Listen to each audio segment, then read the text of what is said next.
Hey everybody, Hogan Brown with Loon Outdoors. And before we start tying this fly, I got to give you the full disclaimer. I am not a muskie fisherman.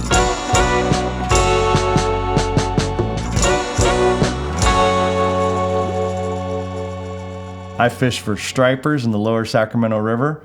And one beautiful thing about where we are in this day and age of fly fishing is we have access to videos and commentary and social media from all over our country. And as fly tyers, we're able to look at different styles and different things, and maybe even flies that are for fish that don't even live anywhere near us, and adapt them to the flies and the fishing that we do in our own home.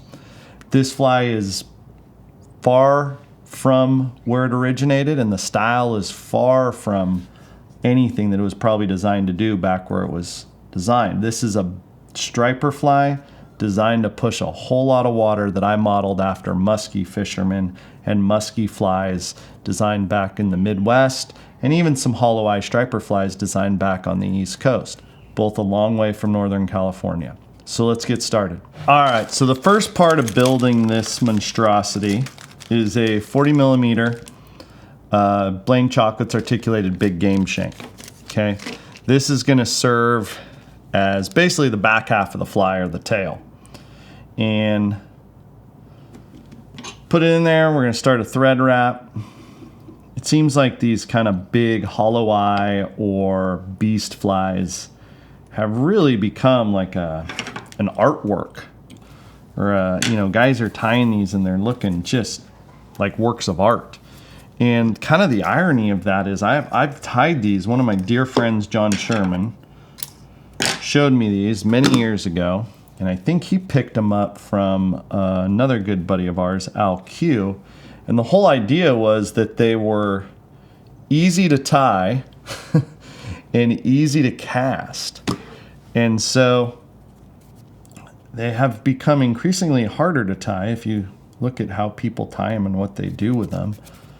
But the way I do it's pretty simple. So I take a piece of this 20-pound Maxima, and again, this is a non-weight bearing juncture, meaning you're not gonna put any weight on this thing in the sense of hook a fish on it or anything, so it's not the most critical.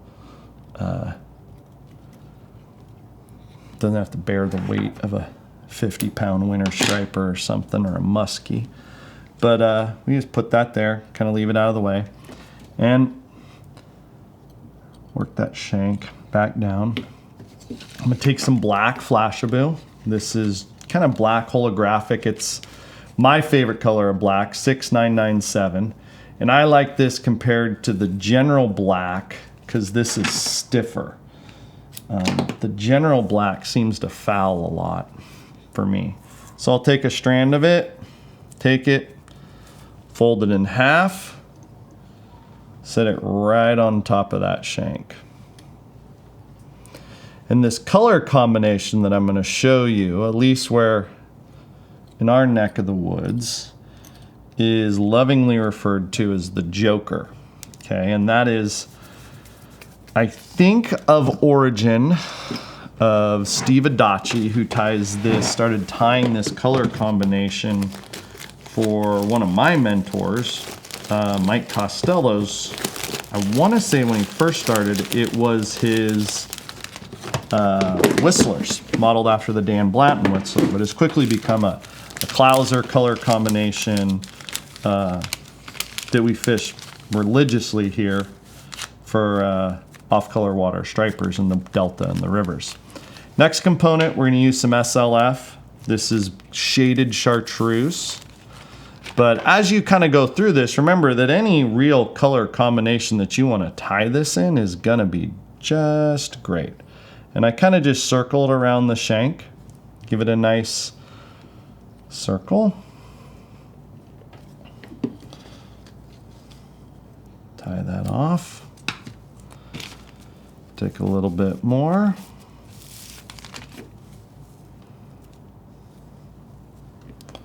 Move down the shank a little bit.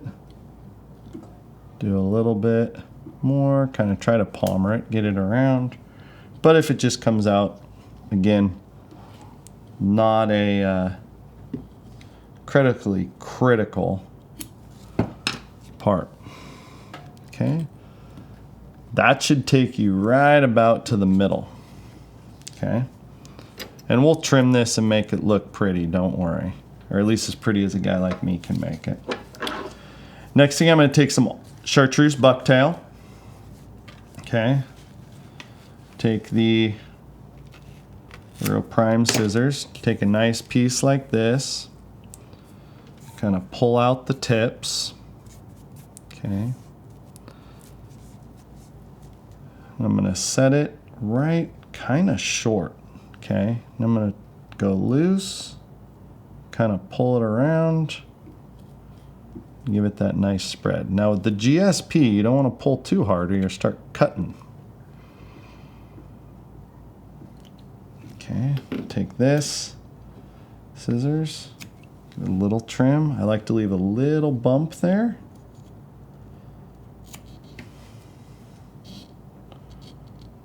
Obviously being careful not to cut your thread. And that. Pull those fibers forward. Okay. Take a little bit more the SLF blend. Take it. Set it right on top. Same program. Kind of palmer it. Get it to kind of spin. Beauty of this stuff is you can kind of move it wherever you want.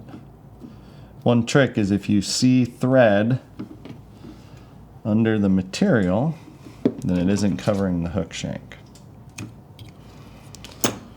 So you kind of look, spin it. Looks like it needs a little on the bottom.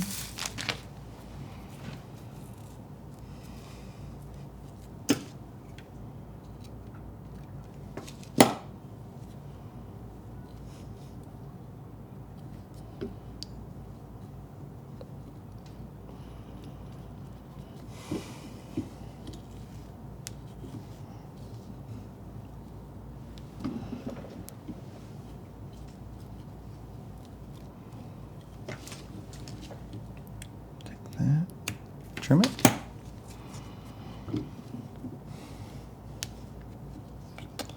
All right, at that point, I'm going to take a little bit more chartreuse.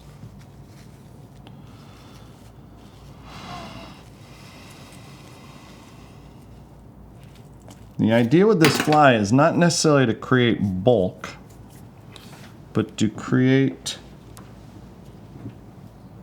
stiff fibers that are going to push water. Okay, that's my big thing with this. I want this thing to push water. Okay, and sometimes that looser spin is what's going to allow for those fibers to stiff, collapse, and push back on the strip. And I think that leaves and puts out a more enticing wave than just a push of water consistently with a stiff fiber. Okay. Take a little bit more for our blend. Set it right on top. This one I'm going to wrap right in the same area that I palmered the bucktail. Trim it. And pull all that kind of out of the way.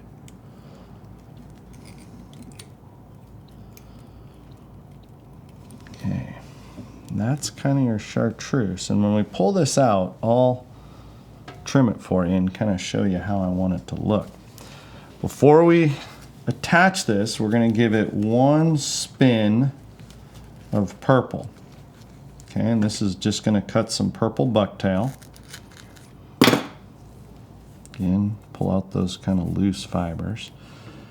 And I'm going to set that right here, kind of measure it, loose, come around, and kind of pull it,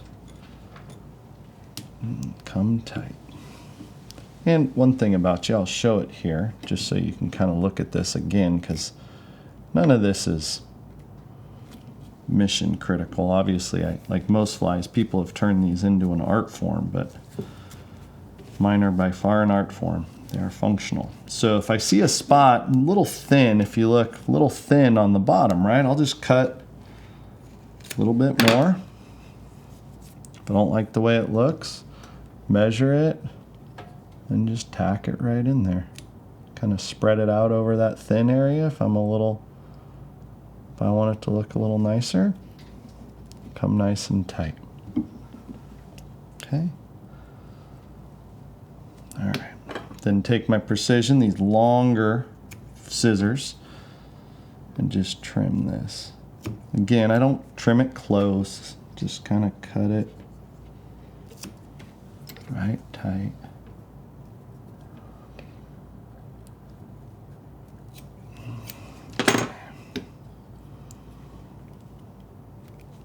Then I'm going to take it and tie that off.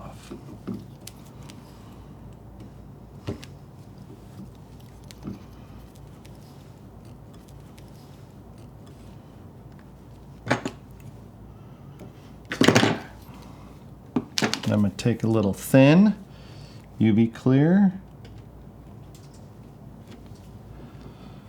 Gonna get in there right where all that's in. Okay.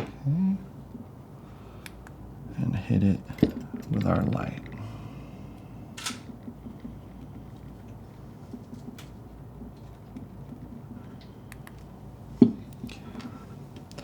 All right, so then take this and I hold it out. Okay, and this is kind of how you want it to look. I'm gonna take it and very carefully trim. You get a little bit of the black in there, but kind of trim that chartreuse so you get that kind of bright butt with that black coming out. Okay. Now for the hook, I'm going to take an Airex PR320. Okay, this is a 6/0 stinger hook. You can tie it any size you want. Okay, I'm going to set it, kind of measure it, look how it is. Okay, set it right on top. Before I do that, I'll start my thread.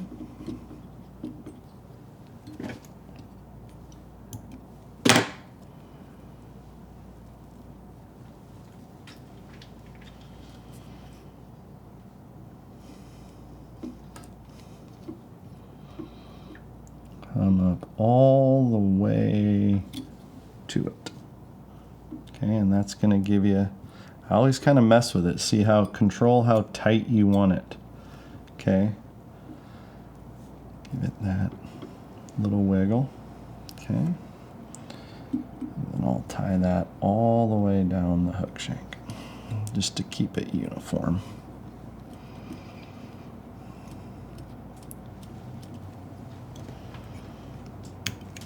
All right. Now I'm going to take some purple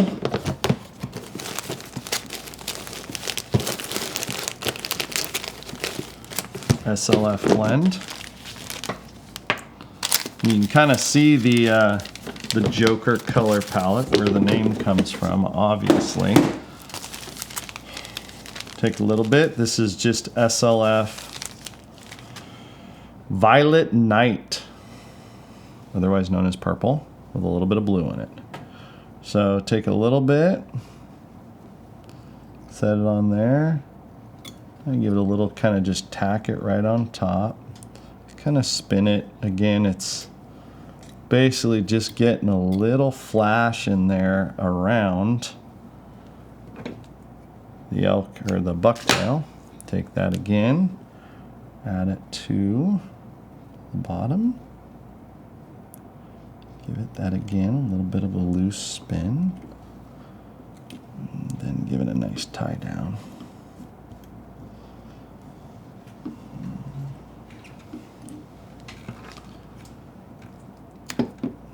Oh. You can edit that. Then once I've trimmed it off, just make sure to pin it all back.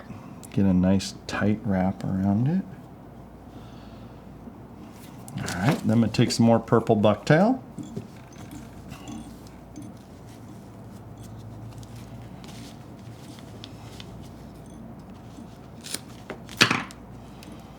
Strip all the guard hairs.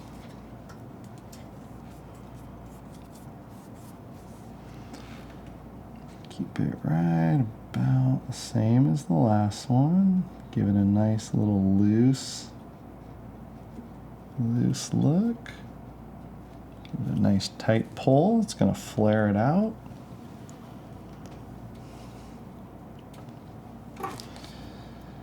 And trim it.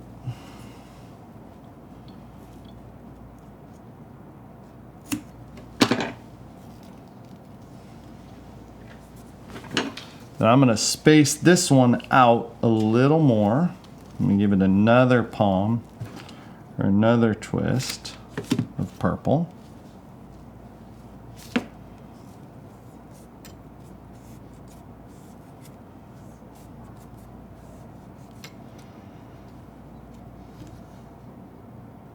Set it loose.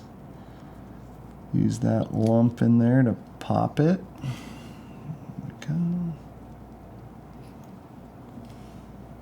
Pull it back and then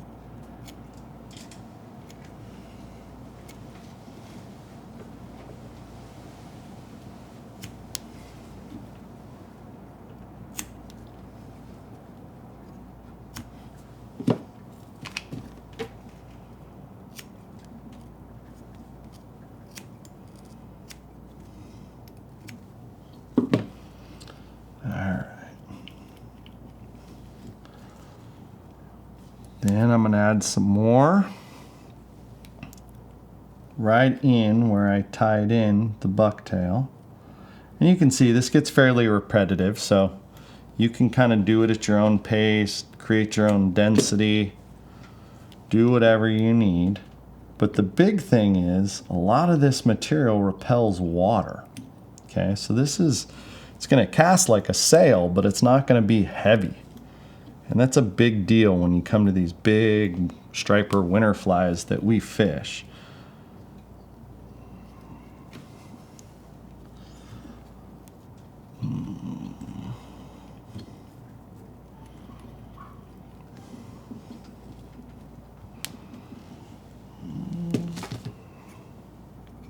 Kind of cut in some of this stuff, shape it as we go.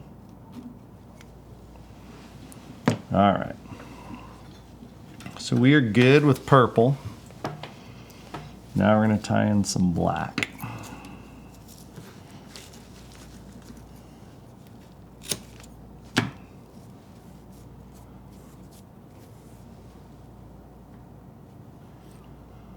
Just a nice loose.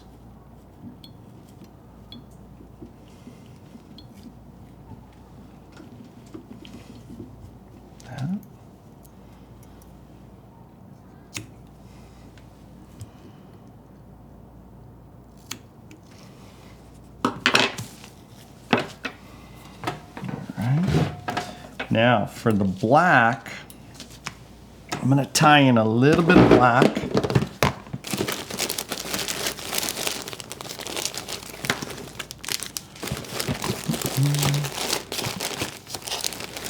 Black SLF. And then we're going to kind of change how we do it. So this is UV black, SLF for our blend. Again, gonna palmer it right like that to give it that nice kind of flash. Trim that. Now for this, I'm gonna start doing this a little different. So for this next part of black, we're gonna take the same clump,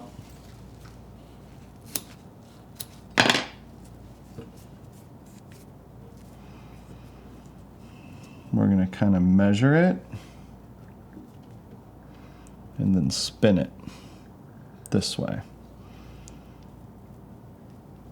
Okay. Leave those ends there. Now we're going to start working on our head. Take a hollowed out pen. Doesn't have to be from the Fairfield Inn and Suites, but it's what I use. Pin that back. And then kind of build, wrap around that.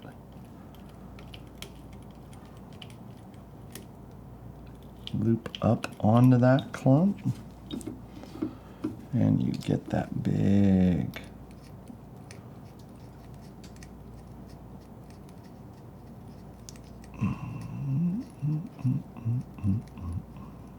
taper that down.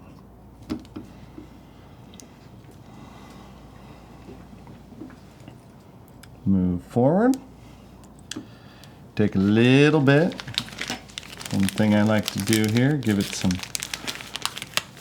black down the side. Just a strip down each side. Gives it a nice lateral line.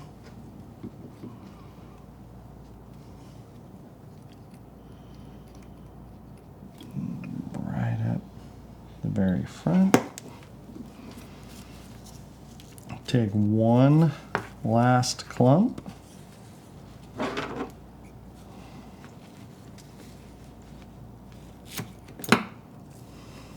Measure a nice big front head. Take it, spin it, loop it around, spin it. And I'm going to take my Fairfield Inn and Suites Marriott, push it back, and kind of take a nice couple wraps in there, hold that back, pull it, and kind of give it some slack, and see if you can wrap around it. It's funny, it's like a screw catching. There we go.